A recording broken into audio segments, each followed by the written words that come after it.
माँ पार्वती के मानिंद पिपासु बनना होगा, जिज्ञासु बनना होगा, ना कि माँ सती के मानिंद।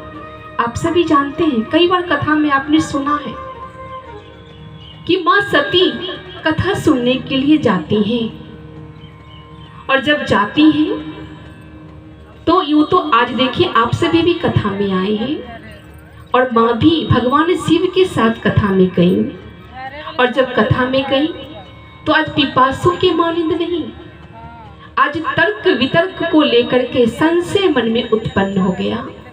और हरि को कहाँ जानी, हरि उनके समक्ष आ भी गए तो भी वो हरि को नहीं जान पाएंगे। आज आपके समक्ष भी वो हरि आ जाए, अगर आप तर्क वितर्क को लेकर के यहाँ बैठेंगे, मन में संशय चलेगा, तो आप इस कथा का लाभ नहीं लेंगे। जब माँ पार्वती के मानिंद आपके अंदर वो पिपासा होगा, वो जिज्ञासा होगा, तभी इसका आप लाभ ले पाएंगे।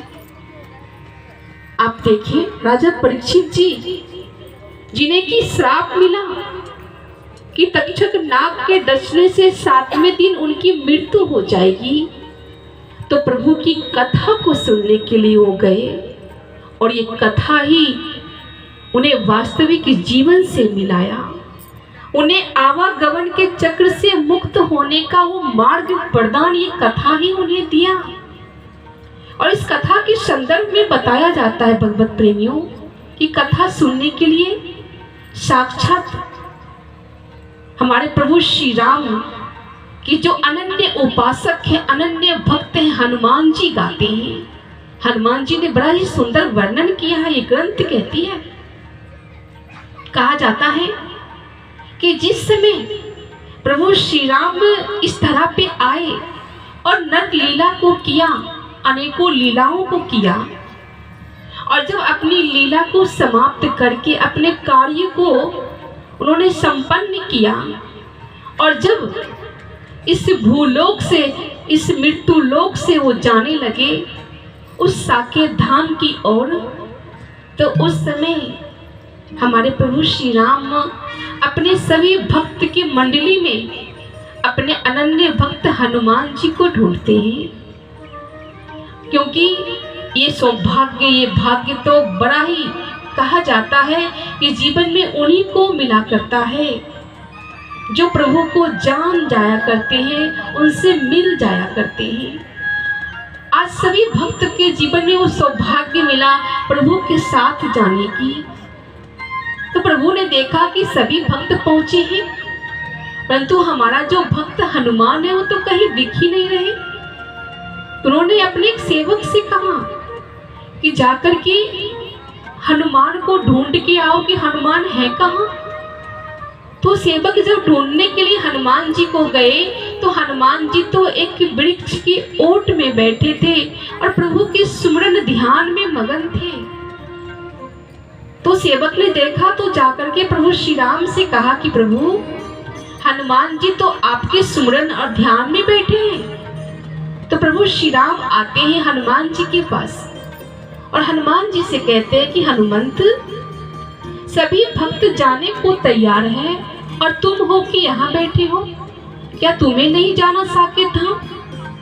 तो उस समय हनुमान जी दोनों हाथों को जोड़ते हुए कहते हैं कि प्रभु, साकेत धाम वहां जाके क्या मिलेगा?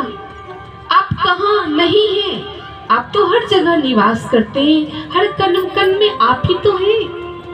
हमारे हृदय रूपी पटल में आप और माँ जानकी सहित आप बसा करते हैं, आप कहाँ नहीं हैं? तो उसमें प्रभु श्री राम हंसते हुए कहते हैं कि हनुमंत, वास्तव में मैं सब जगह वास करता हूँ, तुम्हारे हृदय रूपी भूमि में मैं ही वास करता हूँ, परंतु साकेत धाम प्रभु के लोक जाने के लिए ऋषि मनीषी तप तपस्या करते हैं, भक्ति करते हैं और एक ही याचना करते हैं कि प्रभु आपका लोक मिले, आपका वो दरबार मिले।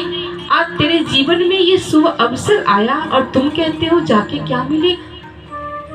तो उस समय हनुमान जी ने एक बात को प्रभु श्री राम से कहा। भगवत प्रेमियों, उन्होंने कहा, प्रभु एक बात बताइए, आप आप जो नर लीला किए, आप नर लीला किए, अनेकों लीलाओं को आपने जो किया है, क्या वो लीला, वो कथा, आपकी कथा हमें सुनने के लिए साकेत धाम में मिलेगा?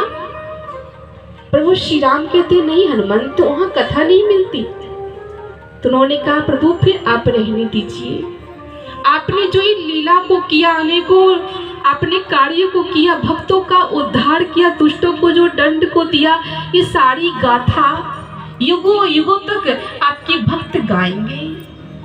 और मैं चाहता हूँ कि जहाँ आपकी कथा हो, जहाँ कथा होगी, जहाँ आपका दरबार सजेगा, मैं चाहता हूँ कि मैं वहाँ रहूँ और आप